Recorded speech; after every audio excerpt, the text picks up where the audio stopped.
The following program is the work of the broadcast students at the British Columbia Institute of Technology. BCIT Magazine features news stories from around the Lower Mainland which were produced over the last week. Responsibility for the content of the show rests completely with the students and their instructors.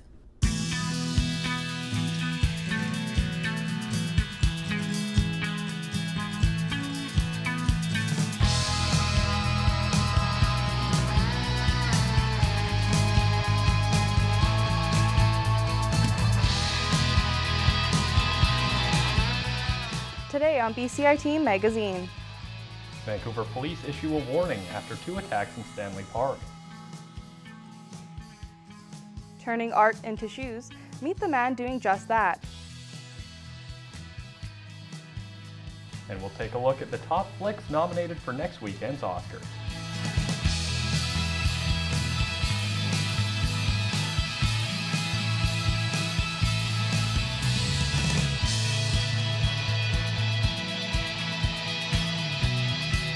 Hello, and welcome to BCIT Magazine. I'm Siobhan Litter. And I'm Tristan Martin Woodhouse. Vancouver police are investigating an attack that occurred in Stanley Park 2 weeks ago. A 61-year-old man was brutally beaten and killed when he was walking along the seawall. This comes 3 months after another man was also attacked in the area. The park is known for its dark forested paths, which are often frequented at night. Police have issued a warning urging people to use caution when they're in the park after dark. Despite the warnings, some Vancouver residents aren't worried. I mean, things happen, but you just got to be careful, take proper precautions. And yeah, things happen. I mean, it's tragic, it's sad, but I'm not going to let that stop me from living my life and doing what I want.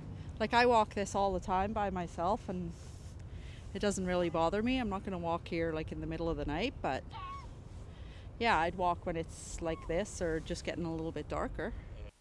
We're now joined by our reporter Matt Humphrey. Matt, have police stepped up their security measures since the attack? Yeah, they have, Tristan. At this time, there'll be more patrols going out at night. The rangers will be out with a utility truck, and they'll be going until 11 p.m., which is an hour later than they were going initially. So there is a sense of heightened security here in the park. Just now, the security personnel have driven by twice since we set up here. And what's the status of the 2 victims? Yes, the man who tragically lost his life, his name was Lubo Kunik. He was found on the seawall just behind me here. The second man was found in his car with critical conditions. He's currently in hospital. Police aren't releasing any more information at this time, but they are asking the public to come forward if they know anything about the attacks. Also, investigators, they're not saying the attacks are connected, but at the same time, they're also not ruling it out. Back to you. Thank you, Matt. The victim of Vancouver's 3rd homicide of the year has been identified as 38-year-old Maninder Singh Brach. Brach passed away on February 9th, and police were called to a home on Prince Albert and East 49th. No arrests have been made in the case, but police are saying there isn't a risk to the public.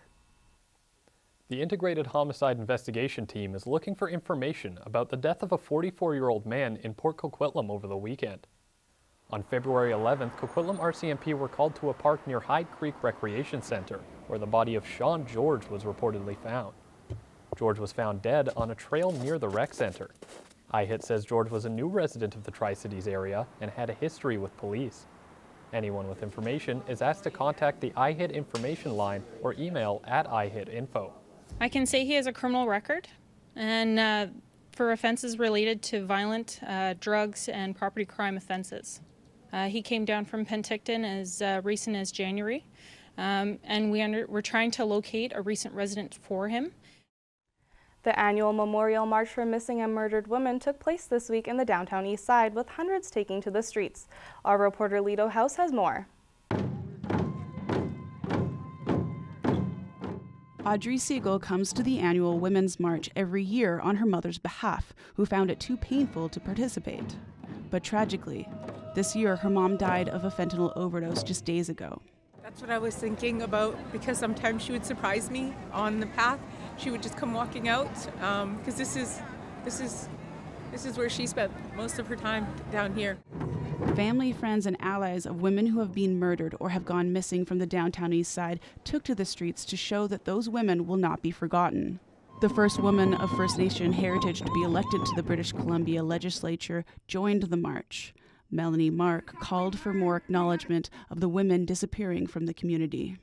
We want accountability. And that, again, means justice. So when I call on Christy Clark, I'm calling on compassion. I don't care if she delivers $1. It's not about money. It's about tell the people that they matter.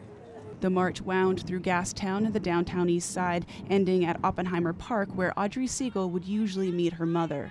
And I know that it's going to be very different to have to go home and know that if I want to go see her, I got a little ribbon for her like I do every year. I brought her a ribbon home, and this year I'll go put the ribbon on her grave. Lido House in Vancouver for BCIT Magazine.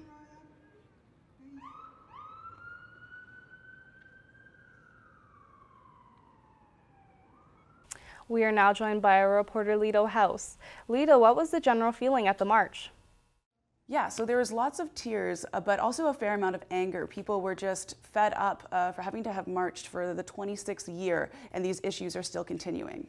And Lido, we heard there was a bit of a disruption at the march. Could you tell us a little bit more?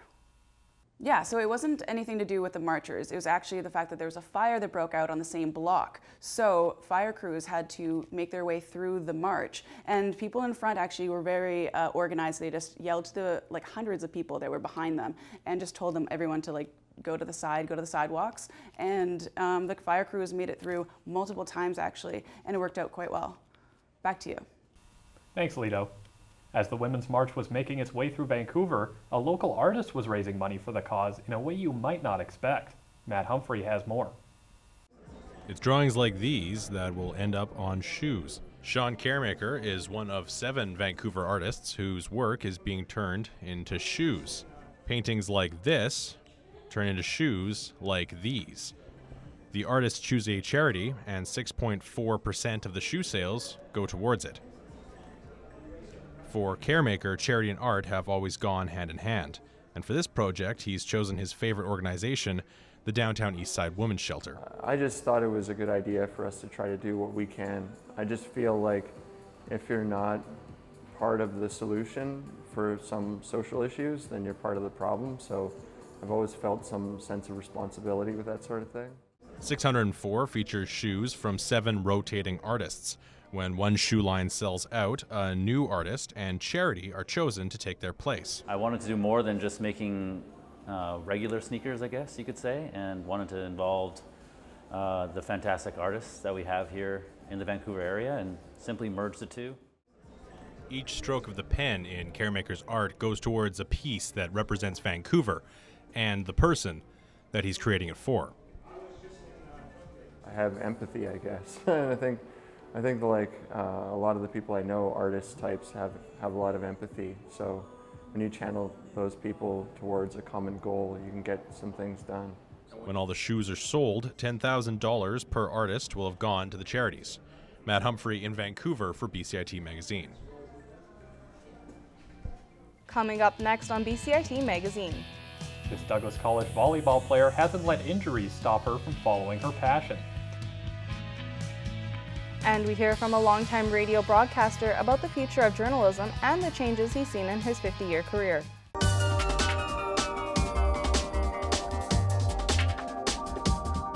I chose BCIT because I know that all the programs are very hands-on. We have our own radio station, it's one of the best programs that I've ever heard of.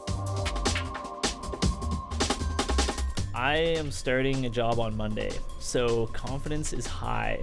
Honestly, I didn't think it was going to be this fun.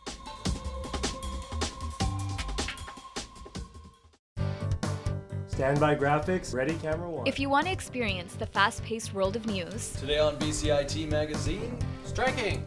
Make magic on a movie set. Frame. And action. Or bring your creative ideas to life. BCIT's hands-on training will get you started. BCIT Television and Video Production. Your possibilities start here. Welcome back. This week, our Matt Humphrey sat down with radio host Sterling Fox to talk about the changing media industry. Matt? So I'm sitting here with Sterling Fox, longtime broadcaster. Been broadcasting for almost half a century now. So how's the industry changed that you've seen? Quite remarkably. The biggest change has been the lack or the diminishment of independent radio and television stations. When I first started in the business, there were a lot of owner-operator AM, FM, TV operations in secondary markets all over Canada. Most Canadian broadcasting is owned by 5 companies, and most Canadian programming is controlled by shareholder relations. That's a pretty dramatic change in the way broadcasting is run in Canada these days. So what do you see for the future? More consolidation possible, although with deregulation likely in the States, you may see a little of that spill over the border. I personally would love to see the return of more independent operations. To the best of my knowledge, there are only a couple in Vancouver. I think there's room for them, and they may come from surprise platforms. There's a lot of blogging and other digital platforms now that are gaining such popularity that they're either going to be copied or snapped up by broadcast TV, or broadcast will be left in their dust. So broadcast is going to have to, I think, adapt more rapidly than they are. When there's been a lot of layoffs recently, Scott Rintoul, a lot of people got cut from CTV. What? As part of the annual National Bell Purge, by the way, that happens every year right across Canada. So, do you think that it's not quickening in pace, that there's not more layoffs, or do you think it's running the course? I think it's disturbing how many layoffs are occurring versus how many job openings there are. It's really disproportionate. Every year more people leave the industry than come into it, and not necessarily by choice. So what do you think the strategy is there? Do you think the content will suffer because of the lack of people on board, or do you think that they have a game plan using new platforms? I think it's part of both, actually. The new platforms will help, but I think the quality of presentation has diminished because of the thinning out of talent. You can't have the same quality of performance if you don't have the same quality performers there to deliver it. It's pretty logical. It follows pretty successfully. But then the companies, the broadcasting outlets, the corporations, balance that off with ratings, because ultimately that's all they care about. If they can deliver ratings to their advertisers, no matter through what level or quality of performance, that's all they care about. Thank you for your time coming in today. No problem. Cheers. Yeah. Thanks for that insightful look, Matt. Numerous injuries haven't stopped a Douglas College athlete from playing the game she loves. Quinn Allen has the story. A torn rotator cuff, several knee injuries, but regardless, she's never threw in the towel. A senior on the Douglas College volleyball team, Taylor Bain hails from Winnipeg, Manitoba. Injuries have curved her playing time on the court, but there's one big reason she's stuck with it through all the hard times. Being part of a team has made college such an amazing experience, and when you have an injury, and so easy to give up, especially after having some hard, tough days, and there's just so many more people relying on you other than yourself. A born leader, Taylor's an inspiration to the younger girls on the squad. Taylor is a great teammate. She's definitely a leader on and off the court. She really supports people. It's been really hard for her with her injury, but it hasn't killed her vibe at all, and she hasn't killed her spirits at all, and she's always wanting to give to the team. The Royals currently sit tied for first place in the Pac West, with just 1 week left in the regular season. It's the first time Douglas has been in first place in over 6 years. Even though she can't contribute as much on the court as she would like, she remains a motivation to her teammates by fighting through all the setbacks that she's had. To play something that you're just so passionate about in university, there's no other experience like it, and I wouldn't trade it for anything. Just gotta keep pushing.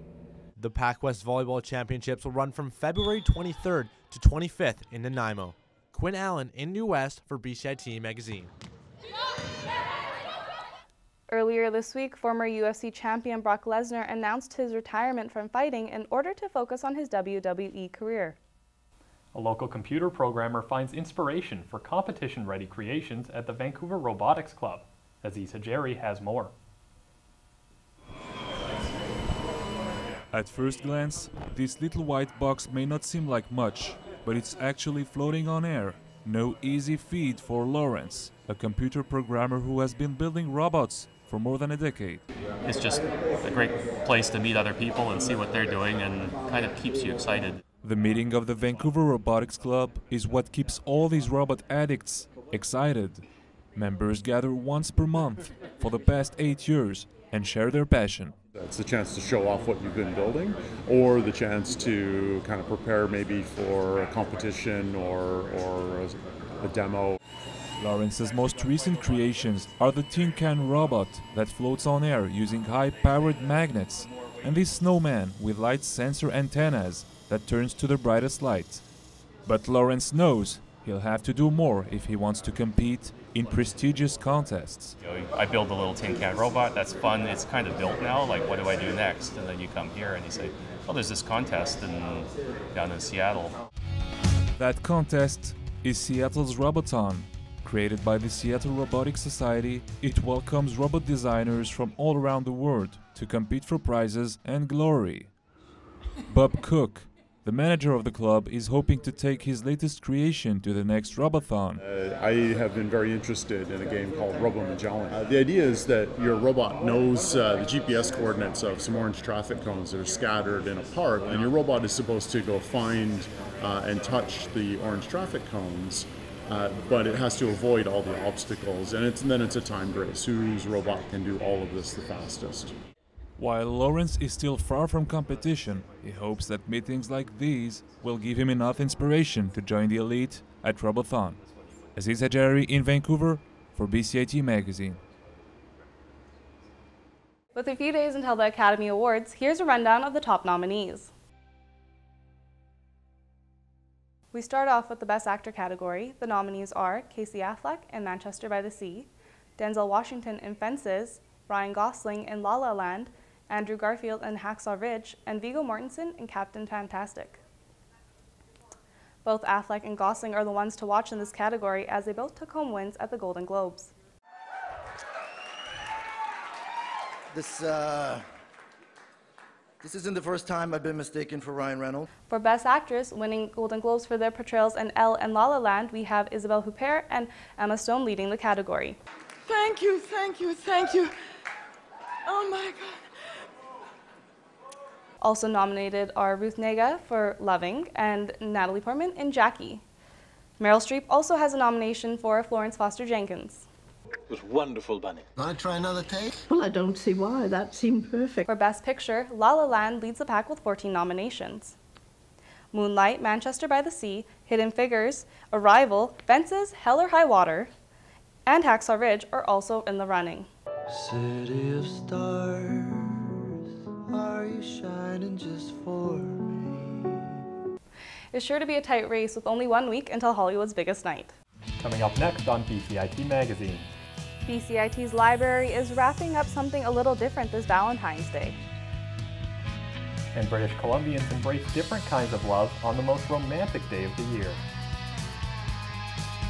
Everything is changing to digital. Everything is online. People aren't just waiting for the 6 o'clock news anymore. People want their news right now. They want to be able to go onto their smartphone, onto the internet, and see the news that they want to see. Vancouver is growing at, a really rapid rate, the Lower Mainland even, and with the tools that we're given here, we're able to cover all of that. Welcome to BCIT Magazine. I'm Radhika Sikakane. In the program, they really leave it up to you. I mean, the help is there when you need it, figuring out how to use the programs like Premiere, Audition, and figuring out how to use the cameras. But it's up to you to sort of experiment and figure out what you can do when you go out in the field. They brought candles and flowers to remember the student who lost her life yesterday. Theresa May says the international community condemns Moscow. They really make sure that you know the basics and you are able to put out a quality product. I'm Brady Tretnero. And I'm Radhika Sikakane. Thank you for tuning in to BCIT Magazine. Do you want a garden that looks like this? No, of course not. It's not a really appealing garden. Well, then you should be at the BC Home and Garden Show that starts on Wednesday and rolls in through Sunday at BC Place Stadium. It'll be tons of HGTV celebrities there, including Brian Baumler, host of HGTV's Leave It to Brian and House of Brian. The event is one of the biggest annual events in BC and runs from Wednesday to Sunday with tickets available at the door at BC Place Stadium. Are you a fan of golf? This guy sure is. Look how far he's hitting that ball. Well, if you are, you should be at the BC Golf and Travel Show that takes place on Saturday and Sunday at the Pacific National Exhibition. You can join 125 different exhibitors from golf courses around BC and Washington State. You can watch a putting contest, and you can even watch a long drive contest and see those guys hit the balls 500 yards and further. The tickets are available at the door for the event, which takes place on Saturday and Sunday at the PNE. And lastly, the big event this weekend, you can join us here at BCIT Magazine in welcoming to Vancouver famed Norwegian a cappella group Nordic Voices for a one-night stop at the Annex at Seymour Street. The group is taking place in their world tour, which started just a couple days ago in Missouri and has stops all across the world in Madrid, Barcelona, all over the place. Tickets are available at the door at 325 Seymour Street, the Annex.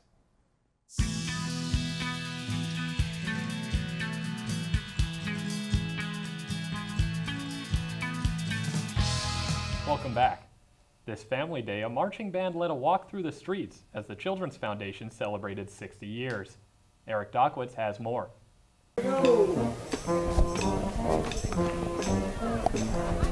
Not everyone celebrates their birthday with a marching band-led stroll around the neighborhood, but that's exactly what the Children's Foundation did to celebrate 6 decades in Metro Vancouver. The Foundation's John Ashbridge explained how the charity has taken an adaptive approach to working with unique families since 1957. Really, we've been, dealing with a lot of the kids who've kind of fallen through the cracks. They can't quite fit into school, they can't quite fit into home. They've had various different situations facing them, and that's where the Children's Foundation comes in. This includes support for foster parents and counseling for kids with conditions such as fetal alcohol syndrome. Programmer Lisa Lowe explained why Family Day was an easy choice to celebrate the 60-year milestone. Really, families are where our children are supported and grow in, and it's an important day to recognize and support family and kids' resilience. I couldn't imagine coming to this event without my lovely family, and that's why we're here, to support the charity and all the good work they do. And as the band rounded out the march, the celebration concluded as any birthday should. Children's Foundation. Eric Dockwitz in Vancouver for BCIT Magazine. Family Day wasn't the only holiday this week. My co-anchor Tristan Martin Woodhouse found out how residents of Canada's most romantic province were spending their Valentine's Day. Just before Valentine's Day, flower shops like this one in North Vancouver are working hard to meet the holiday rush. And for good reason. Online retailer Amazon recently ranked North Vancouver as the second most romantic city in Canada. It wasn't the only local city either. 5 of the list's top 10 cities were also within BC. So what were the residents of Canada's most romantic province planning for their Valentine's Day? After work, maybe dinner at home, probably not going out. But. Well, I'm going out with my friends because, I don't know, we don't like that romantic thing that everyone goes out with their love, and we're teenagers, I don't know, there's no true love. I'm gonna go on a date with Captain Morgan. Mixed opinions, to say the least. So what leads Amazon to believe that British Columbians are so ready for love? According to the retailer, high sales of sexual wellness products within those cities played a huge part in the rating. And as Leslie McHale, owner of Commercial Drive's women's wear, can attest, British Columbians are trading a night on the town for a night in the bedroom. Valentine's Day is much like Christmas around here. A lot of people in here shopping, everyone's smiling. Well, they usually do, but it has that sort of buoyant feeling of Christmas shopping. As to whether Vancouver itself encourages romance, McHale thinks so. Just geographically, it's quite a romantic city in itself. You see the ocean and you see the mountains, and well, it's just all over beautiful. We see romance in here all the time. So whatever the choice of gift, flowers, chocolates, or something else entirely, British Columbia has something for every romance seeker come Valentine's Day. Tristan Martin Woodhouse in Vancouver for BCIT Magazine. Meanwhile, BCIT's library was showing their love this Valentine's Day with blind dates with books. My co-anchor Siobhan Litter has more. Students at BCIT's library have noticed their books are being packaged a little differently. Covered in hearts and wrapping paper, the books are set up similar to a blind date. Students won't know what they're reading until they open up to the first page. We haven't done in the past. I thought we'd do something fun and new. Actually, the popular reading collection is quite new to the library, and we've been getting a lot of new books in. So before we didn't have really anything fun that we could do that with, so the popular reading collection is perfect for that. More students have been visiting the library to check out the display. Julia Larson says she's used to reading one genre, but likes the idea of reading a novel with a twist. Sometimes it depends on what mood I'm in. More of a horror chick, but a good romance novel every once in a while. But I saw this walking in and I actually thought it was really cool. So. The book display has also prompted students to speak up about love. There was one student, actually, I think he mentioned it more than once, that, thank you for doing this. It was really cute, actually. And he said, excuse me, I really like the idea of the blind date. And he said, when I asked him if he was going to take one out, he crossed his hands over his heart and said, I've really got too much on my plate right now. The blind date with the book display will be set up for 2 weeks for students to enjoy. Siobhan Litter in Burnaby for BCIT Magazine. If you have any questions regarding the show, you can contact us at bcit-broadcast.com or bcitbroadcastnews.ca. Thanks for joining us this week on BCIT Magazine. I'm Tristan Martin Woodhouse. And I'm Siobhan Litter. We now leave you with another look at the Vancouver's Women's March.